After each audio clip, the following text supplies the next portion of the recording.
Welcome to Living Word Ministries with our director and Bible teacher, Debbie Blank. Debbie's passion is for you to understand and apply God's truths to your life. Now let's listen and enjoy teaching from the Word of God with Debbie Blank. Let's go to the Lord in prayer. Father, as always, we come into your presence by the power of your Holy Spirit to teach us and guide us and draw us to you. We are your women who want to learn about you and walk with you. Thank you for these examples of people that show us how to live. Father, today would you work in each of our hearts as you've been working in mine, as you always do when I prepare these lessons.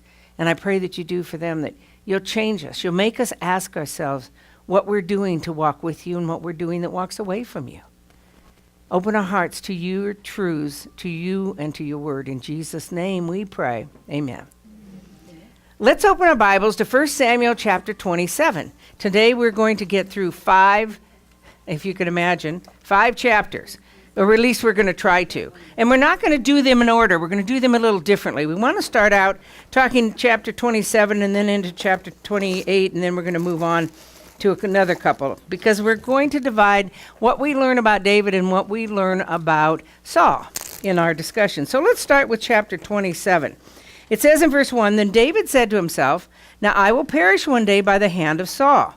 There's nothing better for me than to escape into the land of the Philistines. Saul then will despair of searching for me anymore in all the territory of Israel, and I will escape from his hands.' So David arose and crossed over, he and his 600 men who were with him, to Achish, the son of Maoch, king of Gath. And David lived with him in Gath, he and his men, each with his own household, even David and his wives."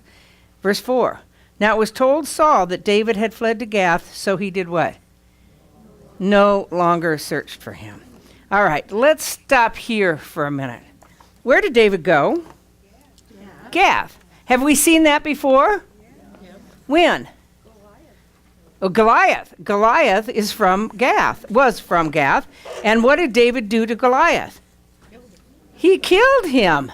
Yeah, I mean, Goliath taunted Israel, and David was the one who killed Goliath. He was the most formidable, David was, the most formidable warrior. That's why they made a little song about David and Saul. What did they say? Yep, Saul has killed his thousands, David his 10,000s, because of all that David had done. So why does he flee to Gath? Has he ever done anything like this before? When? Right. 1 Samuel 21, verses 10 through 15, and we're not going to read it, she just explained it. But David's already done this. When Saul started fighting David, David went from one place to another and ended up in Achish with him in Gath. And then all of a sudden he goes, uh-oh, maybe my life's in danger. So he started acting crazy and they let him go. So why would he go back to the same guy? So Saul wouldn't find him. He made it clear. He's going there so Saul wouldn't find him. Is this the right thing to do?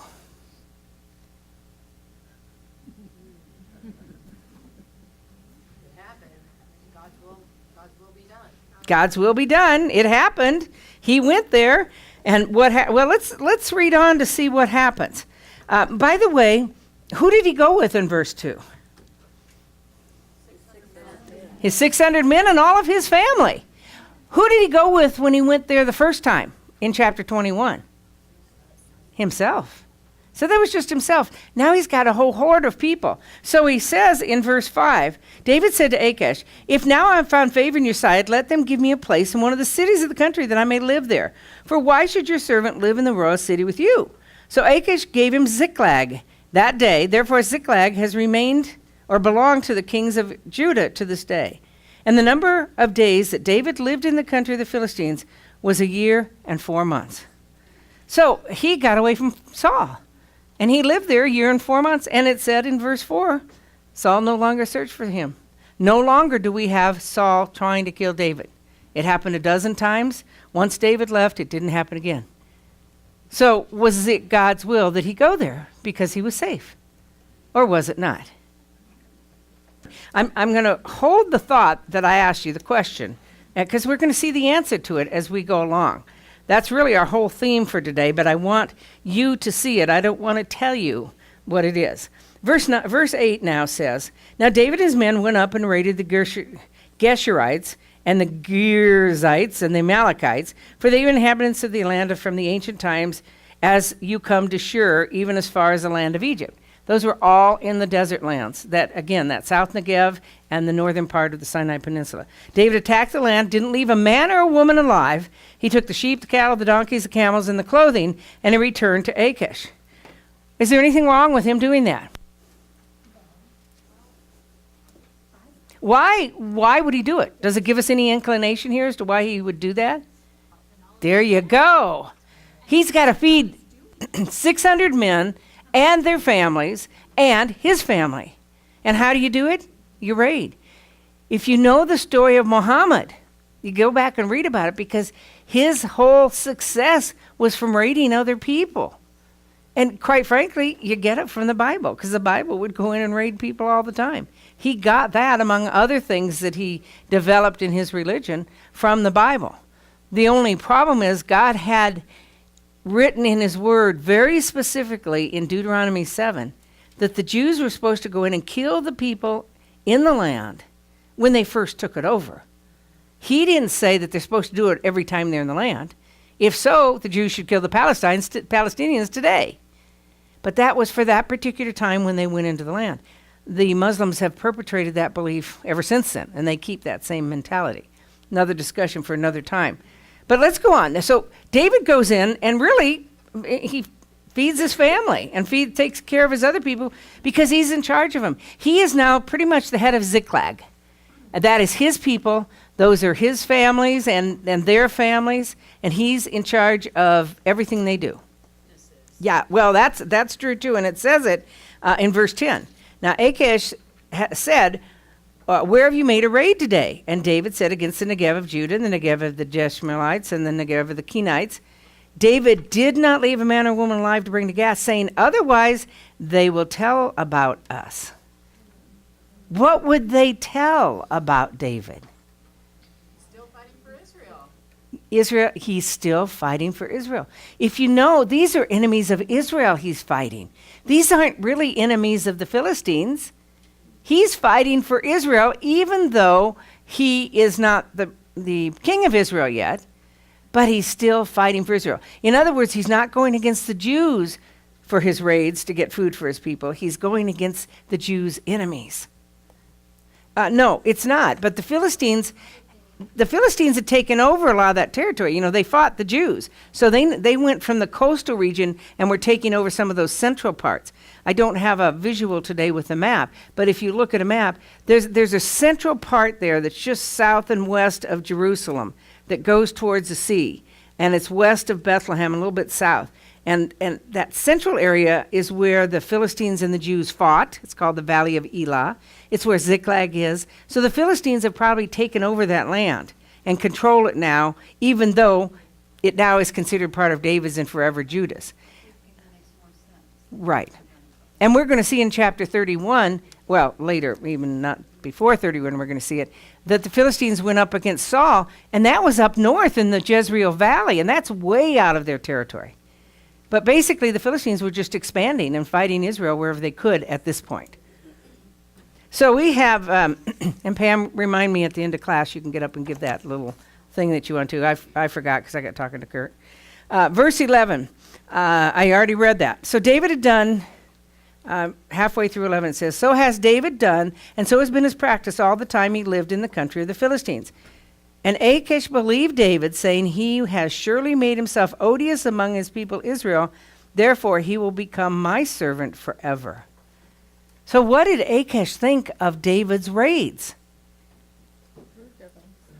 He approved of them because he thought David was what? Fighting against the Jews. That's part of why David killed everybody, so there's nobody around left to say that he was actually fighting the enemy of the Jews rather than the Jews. So everything right now looks really good. I mean, doesn't it? David's gone away, so doesn't have Saul following him anymore. He has food for his people. He's got a city to live in. He's safe. He's secure. Everything looks pretty good. Don't you think? It does, right now. Let's look at chapter 28. It says, it came about in those days that the Philistines gathered their army camps for war to fight against Israel.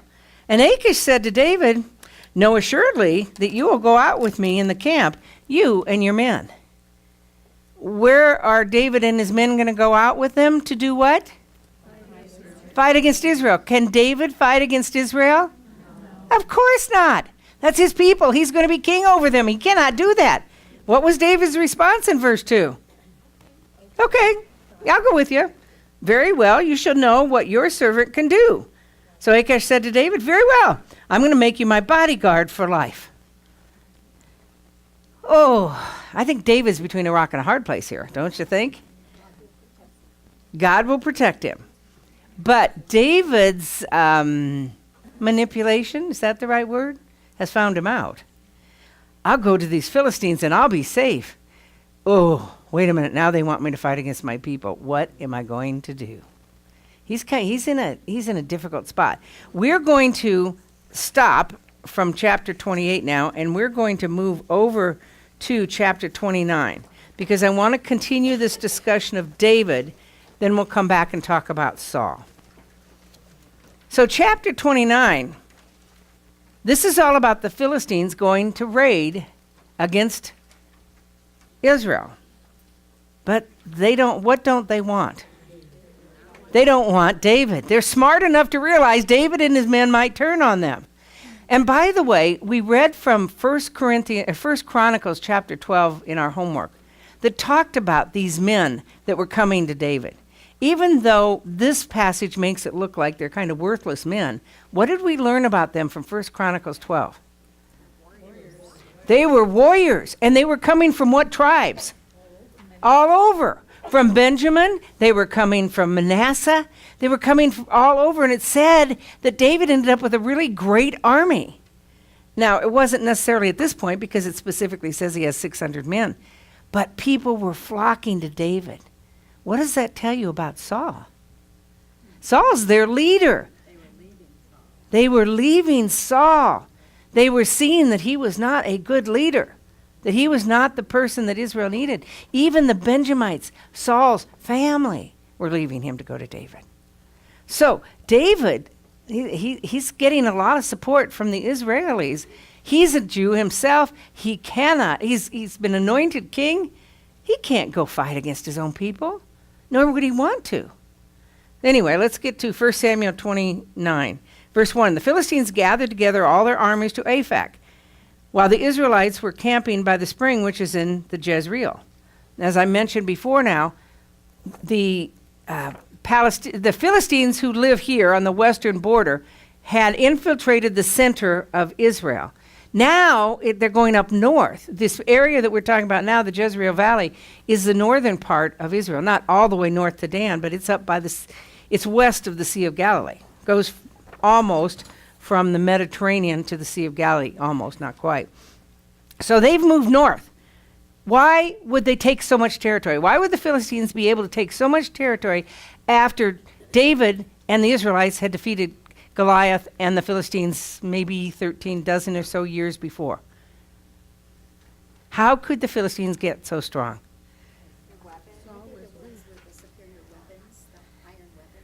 Okay. One was the iron weaponry. Okay. What else did somebody say over here? God wasn't with Saul.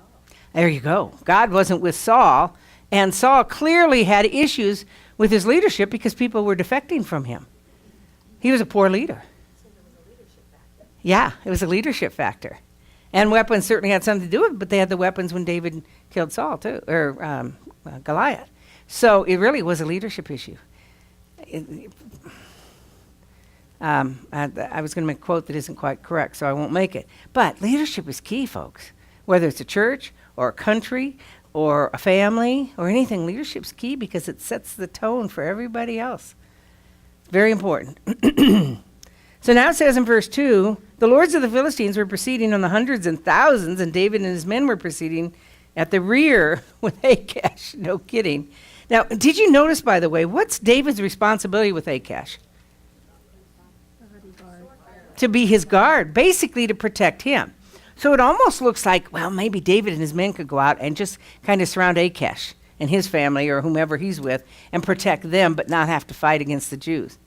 Can you imagine what David must have thought when he is on his way with Achish and the Philistines going out to battle with Israel? I wouldn't want to be in that position. You what?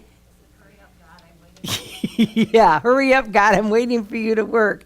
It's exactly what he'd do. And God did work. Verse 3, the commanders of the Philistines says, what are these Hebrews doing here? No kidding. And Achish said to the commanders of the Philistines, is this not David, the servant of Saul, the king of Israel, who has been with me these days, or rather years, and I have found no fault in him from the day he deserted to me to this day. So, see, David not only has a good reputation with Achish. Achish doesn't know what he did to those Gerasites and the Amalekites. He has a good reputation with him. But he's also said that David did what to Saul? Deserted Saul. Now, it was a little bit more than that, but you would assume after all this time. See, the first time David went to Achish was at the beginning of his escape or his desertion, when Saul first started fighting him and trying to kill him. But now we're several years later, and Achish probably knew the whole story. Everybody probably knew the whole story of how Saul was trying to kill David. So he sees him as deserting. He doesn't obviously realize that David has been anointed king over Israel, or he wouldn't be saying that. But what this says here is, what was Achish's feeling towards David? He trusted him. He trusted him to fight with him, to protect him. And so he stood up with him against his Philistine brother, or against the Philistine brothers who were afraid. Fascinating. David must have been such a strong leader that this guy wanted him with him, that he would stand up and try and convince his Philistine friends that this needed to happen. But, verse 4, the commanders of the Philistines were angry with him and said, make the man go back, that he may return to his place where you have assigned him. Don't let him go down to battle with us, or in the battle he may become an adversary. For what could this man make himself acceptable? What could this man make acceptable to his Lord? Would it not be with the heads of these men? Of course it would be. They've seen that one before, haven't they? Is this not David of whom they sing in the dances? And then they knew what was being said about David, so they didn't want him around. Well, is that the smart thing for the Philistines or not? Oh, yeah. No kidding. I wouldn't want David on my side either if I was a Philistine. That was a wise decision of the Philistines to do that. Do you think they made this decision on their own? Where did it ultimately come from? God. God was protecting David, even though David might have gotten himself into a little bind. God says in Daniel chapter 2:22, God removes kings and establishes kings. He gives wisdom to wise men and knowledge to men of understanding. And I think God is the one who did what he did, intervene just like he intervened in the book of Esther and like he did so many other times in Scripture, even though we don't necessarily see it. It doesn't say God intervened, does it? No. But he sure got David out of this pickle in a really good way, don't you think? Patty, you look like you have a question in your mind. No, I am just. Yeah, good point. David is accomplishing God's work while he's there because he's killing Israel's enemies. And Saul hasn't done that. And he was supposed to. If you remember the Amalekites, just FYI remembering, 1 Samuel 15, Agag was an Amalekite. And Agag is the one that God said, go kill all the Amalekites, destroy everything, and then come to me. And he went and kept the choicest of the animals for sacrifice because the people wanted to, and he kept Agag alive. And so he didn't do what he was supposed to do with the Amalekites. So David's just kind of finishing it off. So that's a good point too, very good point. Any other comments about this? Okay, she sees him as a traitor in a situation where he says, yeah, I'll go fight against my people, when he knows he can't do that. So, we're not arguing the point. We're throwing out conversation here before we get into some real examining of some of these words and these verses, because the answers are here. I will not take credit for finding them. I kind of found them, but I had read an article a while back that pointed these things out in specific terms, and I'm going to use those terms today, that really helps us understand what's going on. But we're not there yet. We want to read this whole section of David first before we get to that. Okay. Very good point. When he says in verse 10 where he was going up, these three people groups that he's talking about here are all Jewish.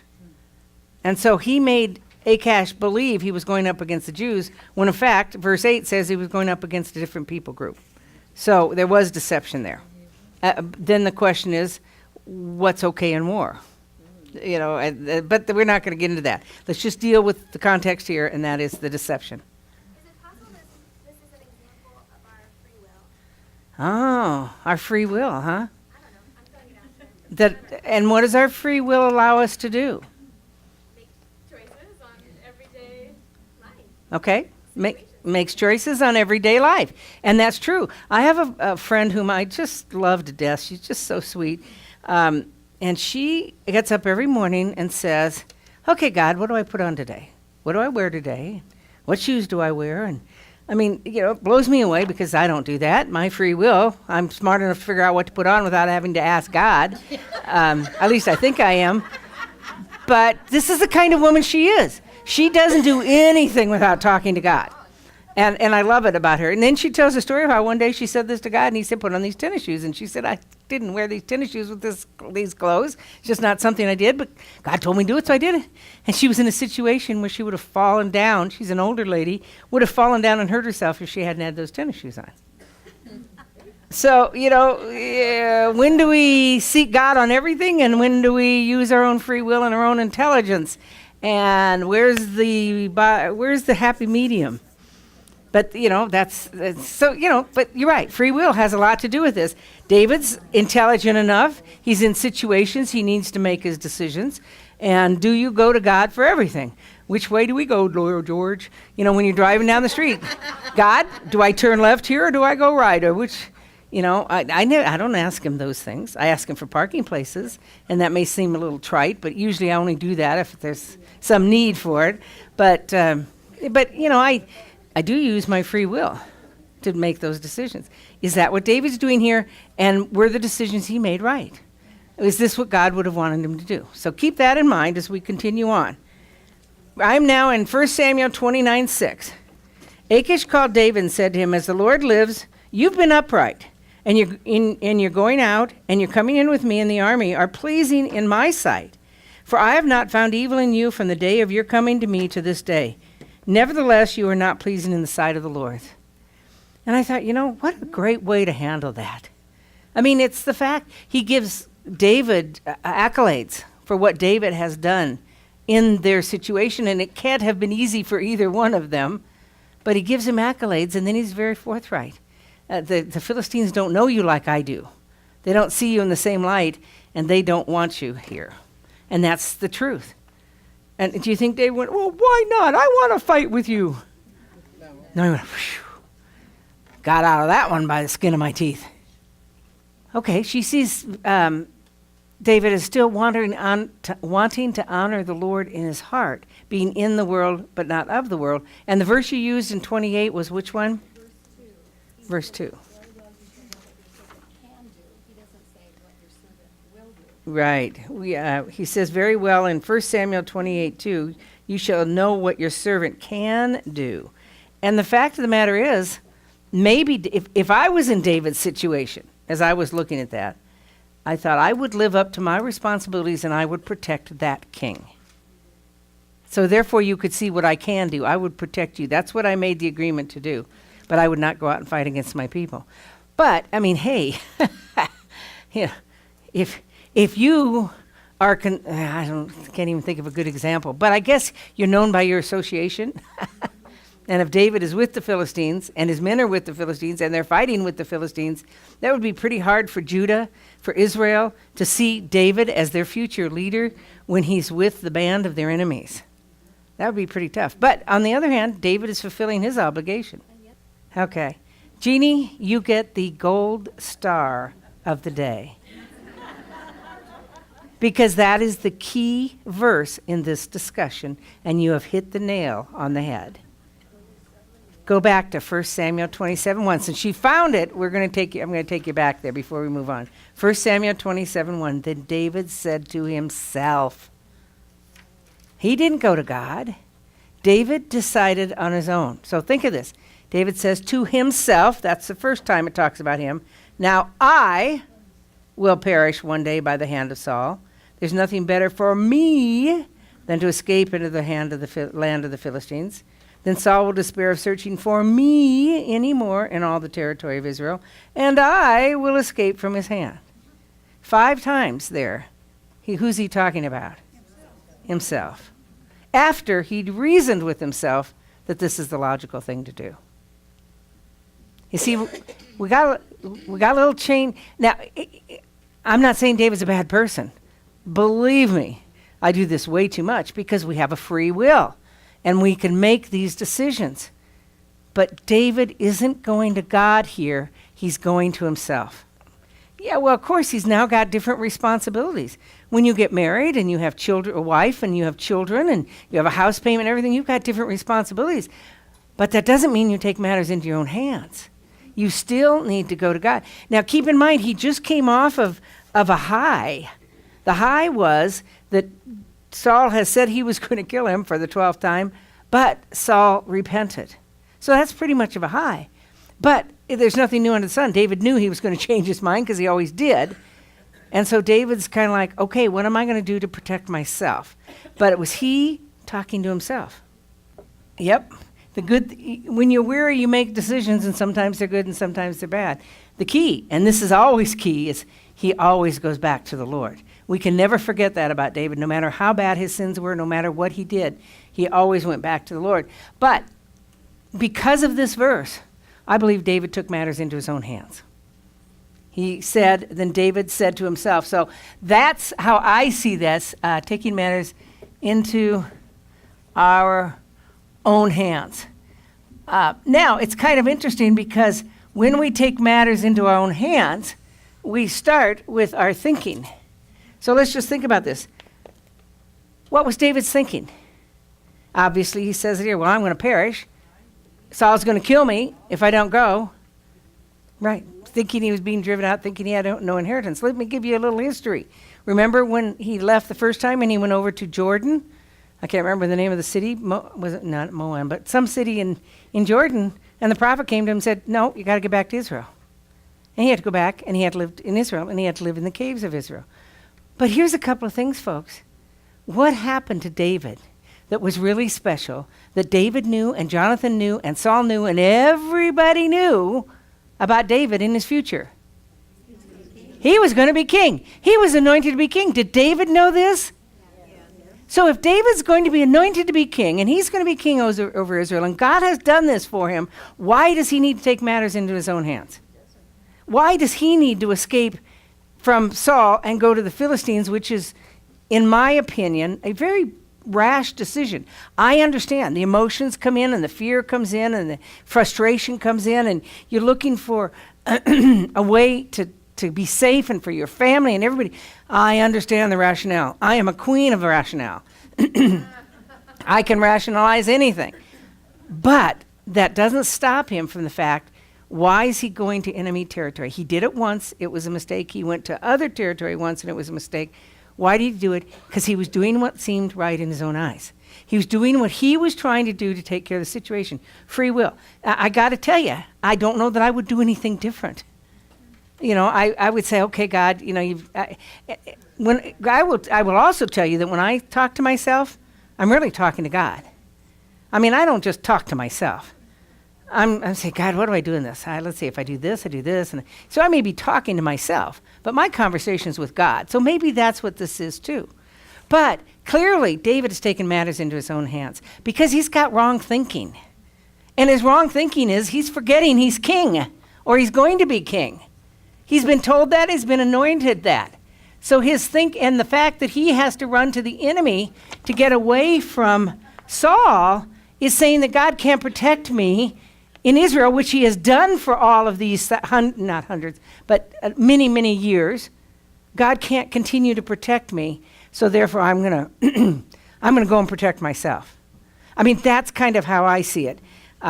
he's going to be king. He knew from 1 Samuel 26, chapter 26, he knew that God was going to take care of Saul. He said back there that, let me see if I can find the verse. I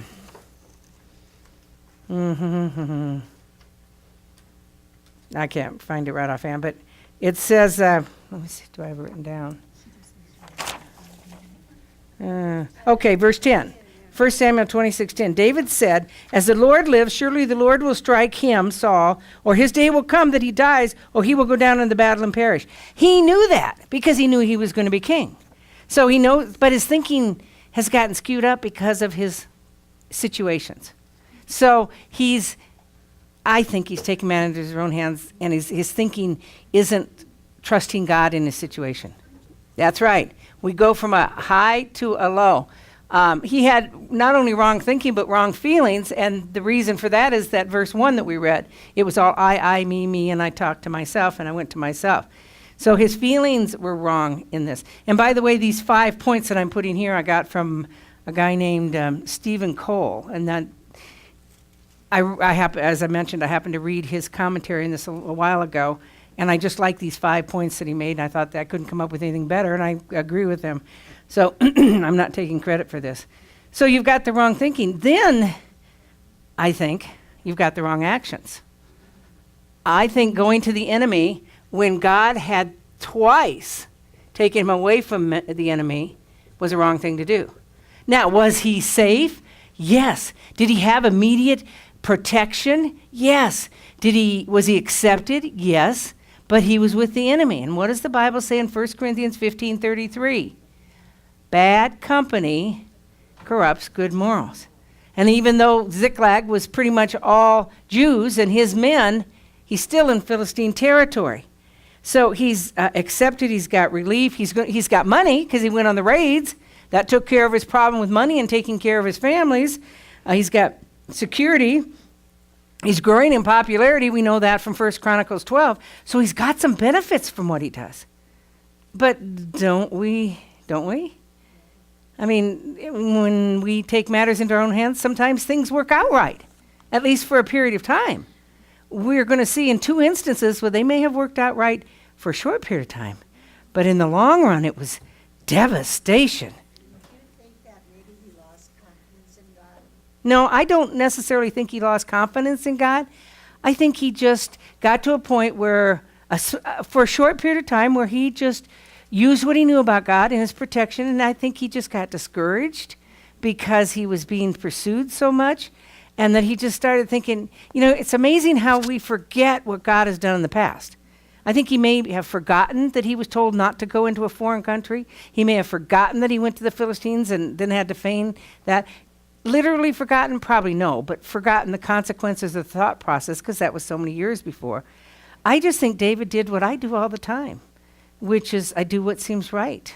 I'm walking with the Lord. I try and always be doing what he wants me to do. And so I make decisions. And sometimes what I've done is I've taken matters into my own hands in those decisions rather than seeking God. Matter of fact, I even had to go to God last night as I was struggling with this and saying, God, is this trip to Israel your decision or my decision?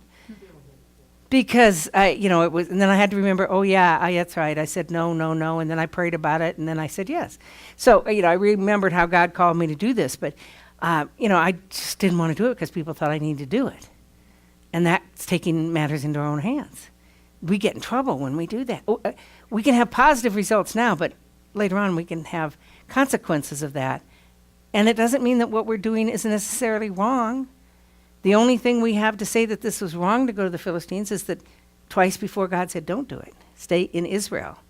And he chose to go away. Good point. Abraham and Sarah, how God had said they were going to have a child, and they thought they just kind of needed to get in that mix and help God. And they did, and look at the problems for 4,000 years because of that. But they did have a child, and then the right one came along. Then you have, keep in mind, you have wrong company. We talked about that. When you go to the other side when you're not supposed to. And you have, eventually, as we go along with it, you have wrong direction. And in this case, the killing. I think I'm concerned that he killed these people in 1 Samuel 27, and it doesn't say he sought the Lord on that. He went and did it. We don't know the real reason. It appears he did it, maybe to help Israel, maybe to get spoils, because it's talking about raids, which means spoils. It appears he's doing it to feed his people. Now, that's something he has to do, but not if the Lord doesn't tell you to do it. So, those are things that I've seen here. And keep in mind, good things happened for a while, but now we're going to see the bad things. Yeah. Sometimes he gives us what we want, and he doesn't stop us because we didn't ask God.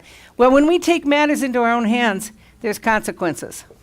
And in this case, the consequences started with the Philistines. And what they had to do was they were required to fight the Israelites. That was a requirement. That was a consequence. Now, God got him out of that. And see, this is what I love about God. Even when we do things wrong, and I'm going to backtrack. I don't think that David intentionally did this wrong. I don't think he intentionally tried to go against God. I think he's just like us, and he just kind of got in his own ways, doing what seemed right to him. And it helped. A lot of good things happened. But consequences happened.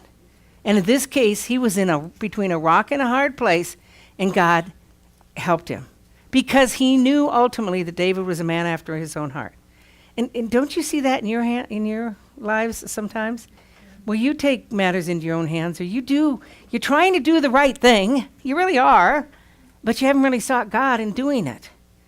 And all of a sudden you go, I didn't know that was going to happen. But God comes in and he miraculously takes care of you. And he's done it with me. I know he's done it with you too. He will do that, and he did that here. Don't we have a wonderful God? I tell you, because he did. He protected David because he wasn't pleasing in the sight. And I'm back in 1 Samuel 29 now. David was sent home. Verse 8 says, David said to Achash, but what have I done? I mean, he's saying, I haven't done anything wrong.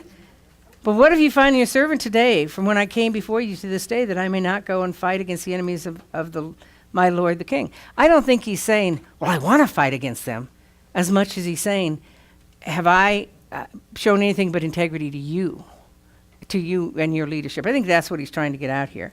And Achash replied in verse 9 and says, I know that you're pleasing in my sight, like an angel of God. Shows how great David was. Nevertheless, the commanders of the Philistines said, he must not go up with us to battle.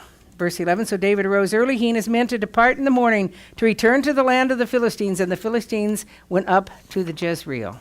We'll talk about that when we get there. Now we come to his second consequence. David goes home in 1 Samuel 30. What happens?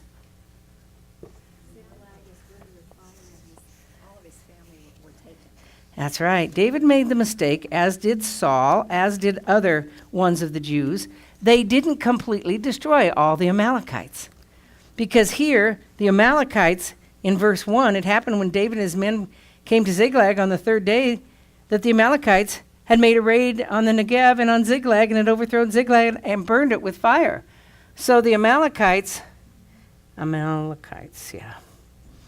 raided Ziklag. They didn't just raid Ziklag. It says here they set it on fire. And what else did they do?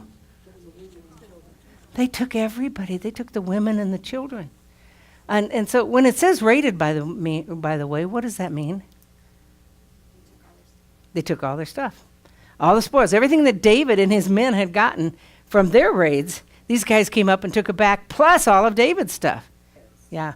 If you go back to the original places in Scripture, in Exodus and elsewhere, where God said he was going to destroy, or that the Israelites would destroy the Amalekites, he also said, you're going to be fighting against them all your life. Gotcha. So they didn't utterly destroy them at any time. And that's why we have a descendant of the Amalekites showing up in the book of Esther. Haman was a descendant of the Amalekites. They were still around that several hundred years after that.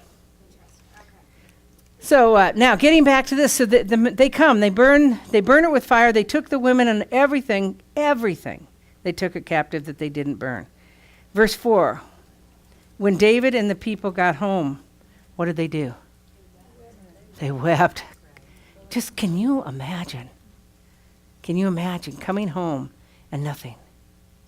Nothing. I mean, goods you can find elsewhere, but your family's gone. And I mean, just the idea of rebuilding from start, all that stuff is overwhelming. But to have your family taken, and you don't know if they're alive or if they're dead. You don't know if they've been raped, murdered, mutilated. You don't have any idea. And all these men have nothing to think about, but these are the Amalekites. They hate us. We hate them. They could have done anything. So they lifted up their voices. They wept until there was no strength left in them to weep anymore. We always take responsibility when something bad happens. What did I do wrong? I mean, just think back to somebody that you love that died. Doesn't matter who they are, but if you love them and had any part of their life, after they die, you think, I could have done more. I should have done more. I should have been there. We always feel that remorse, that guilt on anything that happens that goes wrong. What could I have done differently? And that's, I think, a tool of Satan. Now, I think it's good and healthy to work through that in any situation, but don't linger there. Because even if it was 100% our fault, Satan will destroy us in our walk with God if we take blame for that. We need to deal with it, forgive it, make restitution if we can't, ask forgiveness, and move forward. I don't want you to think that happens in a day. That could take a long time to happen. But that's typical. We do take responsibility, feel that way. And they probably did too. Verse 5, now David's 2 wives have been taken. Verse 6, moreover, David was greatly distressed. Because why? The people wanted to kill him. So not only was he distressed at everything that happened, but he's the leader. And the buck's got to stop somewhere. And here the buck is going to stop with David. They're going to stone him. These are men that trusted David, respected David, came over to David, defected from Saul.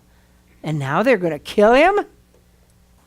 What does that show you about this situation? Yeah, it's about as bad as it could ever be in life. It really is. I mean, you've lost your family, you've lost everything you own, and now your people are turning against you, and they want to kill you. I mean, how much worse can it get? I don't know. That's pretty bad. The people wanted to stone him, for all the people were embittered, it says in verse 6, each one because of his sons and his daughters. What did David do? But David strengthened himself in the Lord his God. This is the first time we see David going to God since we started this discussion in chapter 27. Before he talked to himself. Now he's going to God because David's a man after God's own heart. He loves God passionately. I really do believe, again, it's me, that he's in this situation not because he tried to do anything wrong, not that he even realized he was doing anything wrong. He just got there. And now he realizes, I screwed up. I need to go to God because only God can get me out of this situation. There's always consequences when we take matters into our own hands. Sometimes they're not so severe. Sometimes we can get more blessing than consequences. But I would say that the consequences that David found himself in were about as bad as any you could go through. To have to fight against your nationality, your people, and then to lose your family. That's bad. That's really tough. But he strengthened himself in the Lord his God. That's a great verse to underline, to memorize, to realize that even though you love God, you're going to mess up. You're just going to kind of do what you think is right, but it turns out not to be. And God's forgiving. What does God do when David turns to him? Does he say, oh, David, you took matters into your own hands. You're on your own now. Handle this on your own. He walks with him. He tells him what to do. He guides him through it because that's our God. He always wants us to come to him. He always wants to help us through our situations, even when we've sinned. If we sin and know we're sinning and stay that way, that's a different story. Then we're walking in belligerence and in rebellion against God. And, who knows what will happen then. But when we humble ourselves before God, we've seen over and over and over again how God has forgiven David and has helped him through this situation.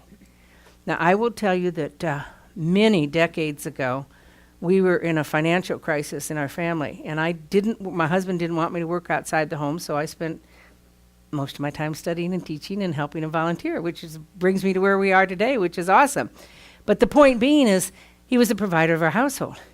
He's an entrepreneur. He's had dozens of businesses since I've known him. And so he decided to start a new business.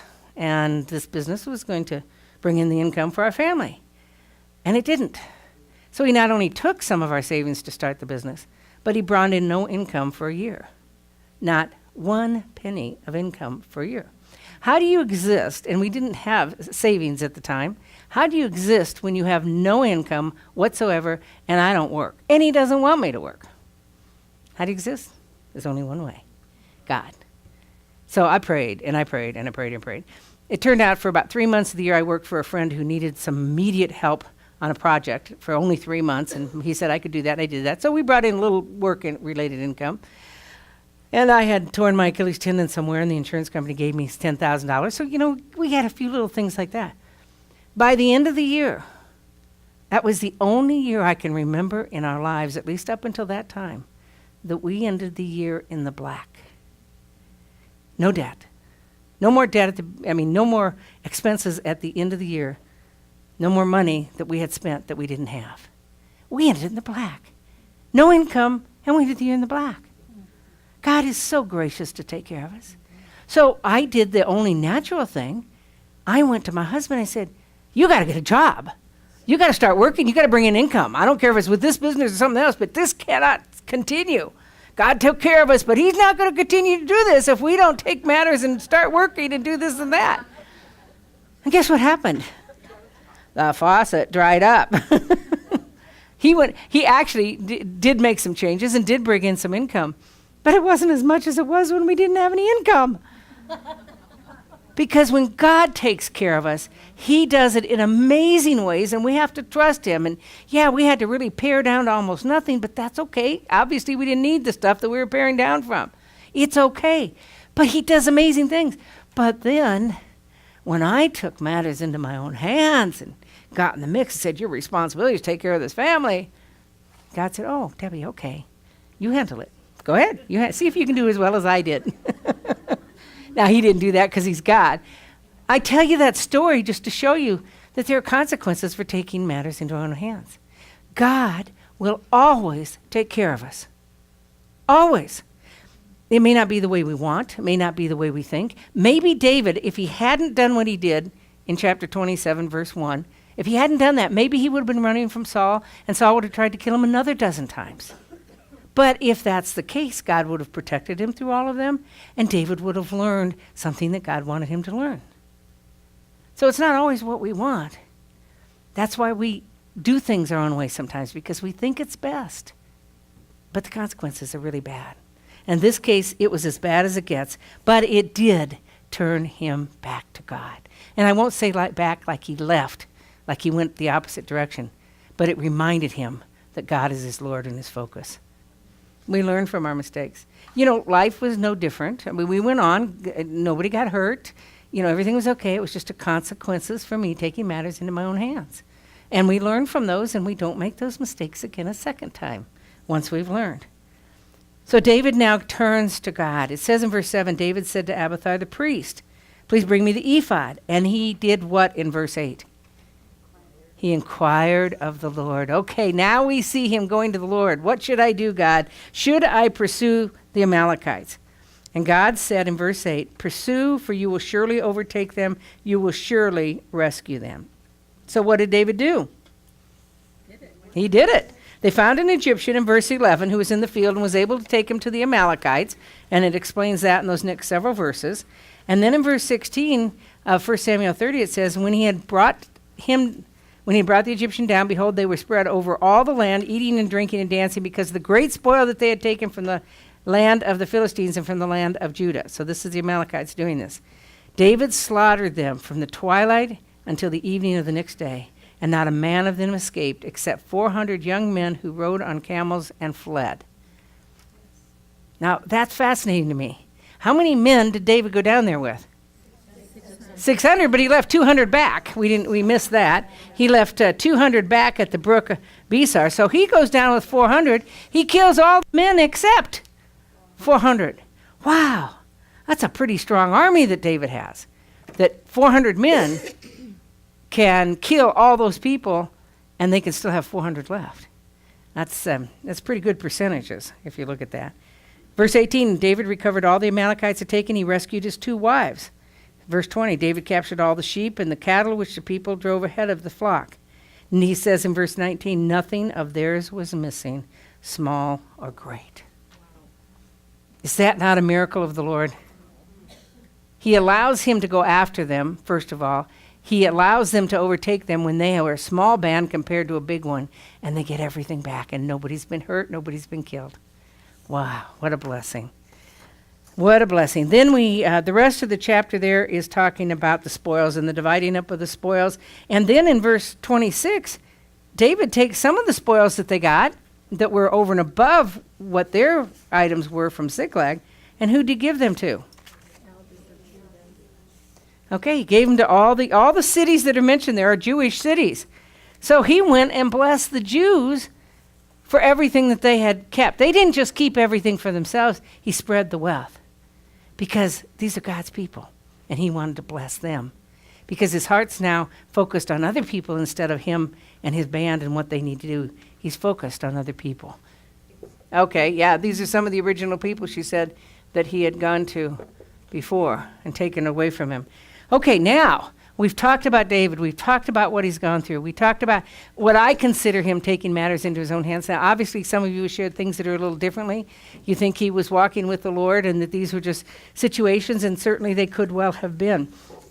But I could just see myself too much in this. And I could see the consequences and things like that. So that's why I see it the way I do. But the fact of the matter is, it's something we can learn from. He made some wrong decisions. He got caught up in doing what he thought was right, and there were some major consequences. He was protected for a while, but there were major consequences. Now let's look at 1 Samuel chapter 28, looking at Saul. And let's look at Saul taking matters into his own hands. Do you think he did that? I think so. I'm going to put this one on this board. Taking matters into his own hands. What happens, Abby, in 1 Samuel 28? Who's a medium?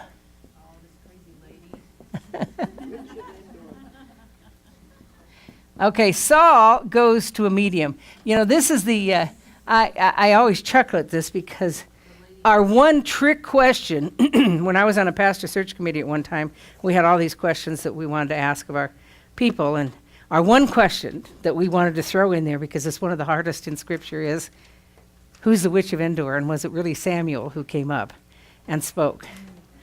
And how does that happen? Because this is a tough passage. Not the fact that just that he called for the witch of Endor, but it's a tough passage. So let's read through it. We're in 1 Samuel 28 now. We're going to talk about Saul and how he took matters into his own hands. It tells us in verse 3, where was Samuel? Samuel's dead. Who did Saul go to when he needed wisdom? Samuel. However, when was the last time he and Samuel had talked? That's right, 1 Samuel 15, when Samuel had to kill Agag, the Amalekite, and then he went back to Ramah, and he never saw Saul again. Yeah, I looked it up, and I think it said 14 years. Yeah, that would be about right, because we're thinking this period of time is give or take 13 years. So he hasn't seen him for 13 years. Why does he want him all of a sudden? Yeah, he's scared. Yeah. Samuel was dead. I'm back in 1 Samuel 28:3. And all Israel had lamented him and buried him in Ramah, his own city. And Saul had removed from the land those who were medium and spirituous. Good for Saul. I mean, he knew he was supposed to. The Bible says you're supposed to. In Leviticus 20:27, we looked at that. It said, put these people to death, stone them. And so he got rid of them all. But the Philistines were gathering up in Gilboa, which is right there on the Jezreel Valley in the north. And Saul saw the camp of the Philistines, verse 5, and he was what? Afraid. And his heart trembled greatly. So, what does he do in verse 6? He inquired of the Lord. Good for him. Good for him. What happened? Oh, taking matters into our own hands. God doesn't answer us. That's what we're seeing here. Now, We have an interest. Well, I'm not going to get into that yet. What's his relationship with God like, do you think, at this point? Yeah. He doesn't, nowhere in here do we indicate that he has a relationship with God. He's going to God with this Hail Mary prayer, which is, help, I'm in trouble, I don't know what to do, tell me what to do. And I can, please, that God would never do this, but I could see God. I mean, I would see God as saying, hey, you got yourself in this mess. You've been turning away from me all these years. I've turned you over to what seems right in your own eyes. I've let you get your own messes because you chose that. So you are where you chose to be. Now, God wouldn't say it that way, but that's my take on it. So God didn't answer him either by dreams or by the Urim or by the prophets. God was silent. Has there ever been a time in your life when God's been silent? Now, I want you, sometimes it's because of our sin. Sometimes it's not. You know, 4 years with your husband going without a job, I'm sure that you learned very soon after that you screwed up and you prayed a lot during that time. But we seek God, but we don't always hear from him. We don't always see him answer our prayers or do what we think needs to happen. But he's always working and he never leaves us or forsakes us. So it says in verse 7, he does the second best thing when he can't reach God. What's that? Okay, go find me a medium. These people that I've gotten rid of so that I can, as it turns out, inquire of Samuel. So when he takes matters into his hands, he seeks deadly advice. I mean, he goes to someone who's dead. He goes to a spiritist to get advice, and it's from Samuel. So first of all, he says, find a witch for me, or a medium, or whatever you call her, and he did it in verse 8. Moving over to verse 10, Saul had disguised himself so he could go to her, and Saul vowed to her in verse 10, by the Lord, saying, as the Lord lives, no punishment shall come upon you for this thing. Don't you love it? He pulls out the name of the Lord when it works for him. You know, don't we do that a lot of times? We call on God's name when we really... or we invoke God's name on something when we have no authority to do it because we have no relationship with it. See that a lot in unbelievers doing that. Verse 11, then the woman said to him, whom shall I bring up for you? And he said, bring up Samuel for me. Okay, so he's made it clear. Now, I want you to, as we go through these next few verses, I want you to look to see if there's any place in here that tells us it's really Samuel. Or is it some spirit that she's bringing up? Or is it something not Samuel? Okay, verse 12. When the woman saw Samuel, she cried with a loud voice. Now, you can just imagine, can mediums really bring up dead people? No, they can't. So when she actually sees him, she must have been petrified. She cries out with a loud voice, or sees who she thinks he is. And the woman spoke to Saul, saying, why have you deceived me? For you are Saul. So now she not only sees Samuel, or thinks she does, but she recognizes this is the king, Saul. The king said to her, don't be afraid, but what do you see? She said, I see a divine being coming up out of the earth. Divine being. And he said to her, what's the form? And she said, an old man is coming up, and he's wrapped with a robe. And it says in verse 14, Saul knew it was Samuel. And he bowed his face to the ground and did homage.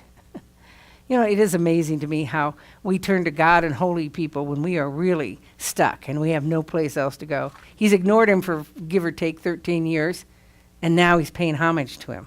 Actually, I'd be scared to death. If somebody came up that was dead and spoke to me, I'd be a little bit scared.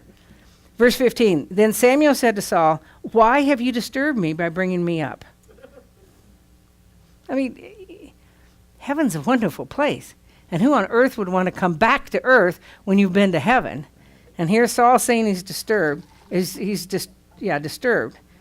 So Saul told him why in verse 15. I'm greatly distressed. The Philistines are waging war against me. God's departed from me. Gee, it's about time you figured that one out. And no longer answers me, either through prophets or dreams. Therefore I've called on you that you may make known to me what I should do. And Samuel says in verse 16, why do you ask me?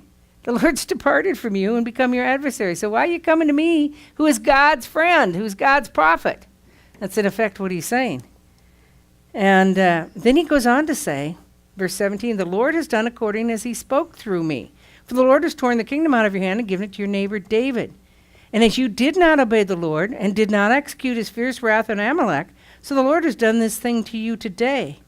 Moreover, the Lord will also give Israel over with you into the hands of the Philistines, and therefore tomorrow you and your sons will be with me. Indeed, the Lord will give over the army of Israel into the hands of the Philistines. So what was the first thing that Samuel told Saul? Or the first theme of things that Samuel told Saul? Why did you bring me back? Yeah, why did you bring me back? Yeah. And then he goes on to say, you already know what's going to happen. I told you what was going to happen because you turned away from God. In other words, why are you bringing me back? You already know what's going to happen. But then he does. He goes on and he answers Saul's request. And when he does, he tells Saul what's going to happen. What's going to happen? He's going to die tomorrow. And his sons are going to die with him. So he does give him the answer to his request. Now tell me, is this really Samuel? Can a spirit really come to life, especially from a witch? Okay. He not only repeated to Samuel exactly what he had told him before, which says he has recollection, this person knows that, but he prophesied what was going to happen tomorrow. And the prophecy we know came true. So as a prophet, he was able to prophesy, and that came true. Saul knew it was Samuel in verse 14, and Samuel said, why have you disturbed me by bringing me up? So there's several places in the passage where Samuel says it's him. Thank you for saying that, because you're right. She's right. I said, why would Samuel want to come down from heaven when he's in such a perfect place? He wasn't in heaven. Biblically speaking, technically speaking, according to Luke 16, he's in Abraham's bosom at this point, which is a temporary holding place until Jesus the Messiah can die for our sins and be resurrected, and then he could go to heaven. So he was in a place called Abraham's bosom. Yeah, Saul broke his own law, showed his relationship with God. Well, it says in verse 20 that he immediately fell full length upon the ground, was very afraid because of the words of Samuel, and also there was no strength left in him because he hadn't eaten. So the witch fed him, which was very kind of her, recognizing what was going on and taking care of him. Here we have, and yeah, making sure she didn't get killed for what she was doing. 1 Samuel, and we're in chapters 28 and then 31, where we're talking about this. We see Saul taking matters into his own hands. What are the consequences of this? And actually, I guess this isn't a consequence as much as it is a truth, and that is that Saul didn't follow God. That wasn't a consequence. He had no way to change what was going to happen, but he just didn't follow God in his life. He didn't walk with God.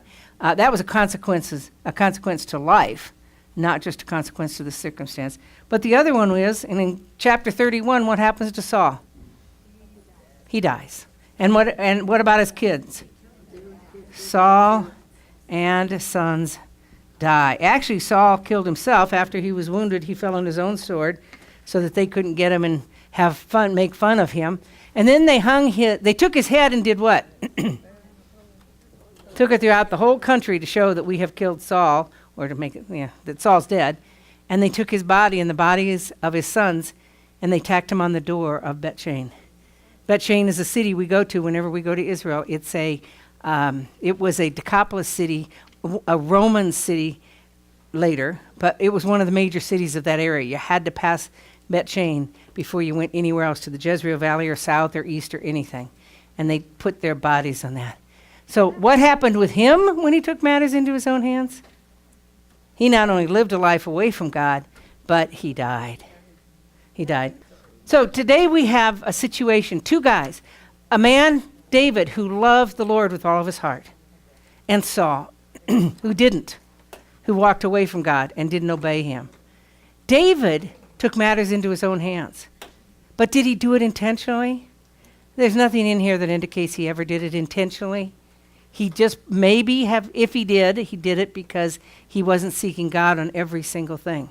But God blessed him and protected him. What about Saul? He did his things intentionally. And going after a witch at the very end to seek advice when you've ignored God for 13 years is just kind of like the icing on the cake for him walking away from God. Which one of these men represents you? Are you a woman after God's own heart? Or are you a woman who takes matters into your own hands all the time? Doesn't mean we're walking in sin. It means we just aren't necessarily doing what God wants us to do. If we're in David's situation and he repented and went the right way when he turned to God, Saul never did. Saul never did. Be careful with the decisions that you make in life. I don't believe you necessarily have to get up every morning and ask God what shoes you need to wear. I don't do that. I don't need you to. I love my friend who does it, and I love her heart and her attitude. But I don't do that. I think God gives us a free will for those things. But God does want us to seek him when we're supposed to be living for him. And he does want us to remember what he's taught us in the past, like not going to other countries, so we don't make that mistake in the future. If you learned anything today, stick with seeking God, because he's got the answers and he knows the future. Mediums don't. This was a rare experience. And if somebody says, well, I'm going to go to a medium because, see, it works, it's in the Bible. This is a rare experience where God allowed it to happen. But everywhere else in the Bible, it says that God is against mediums and that they should be stoned and put to death because they are they're sharing evil things, not things of God. Saul, tell all the mediums and that. Yeah, he had them all destroyed or exiled, but he obviously didn't do a very good job because there was still one there. Let's pray. Oh, Father, I was really convicted, as I am all the time when I study your word and I see these applications. I like to think I'm a woman after God's own heart. And then I think of all the times that I make decisions that seem right. They're not wrong. At least I don't think they are, and they seem right. And even the consequences might be right for a while. But then I look back and think, oh, I did them without seeking you. Now, how can I be a woman after your own heart if I don't seek you in all the major decisions of my life, and even some of the less major ones? How can I go in your direction if I'm doing what seems right in my own eyes, or just going, taking matters into my own hands? Father, help me. Help each one of us to seek you in every decision we make, to put you first, your kingdom and your righteousness, so that we will always have you, your interest, your direction, your heart, your thinking, your feelings in everything that we do. We pray these things in Jesus' name. Amen. Thank you for joining us today on Living Word Ministries with Debbie Blank. Living Word Ministries is a listener-supported program. To contact Debbie Blank, you may do so at livingwordministry.org. That's www.livingwordministry.org. Please tune in each week at the same time for Living Word Ministries with Debbie Blank.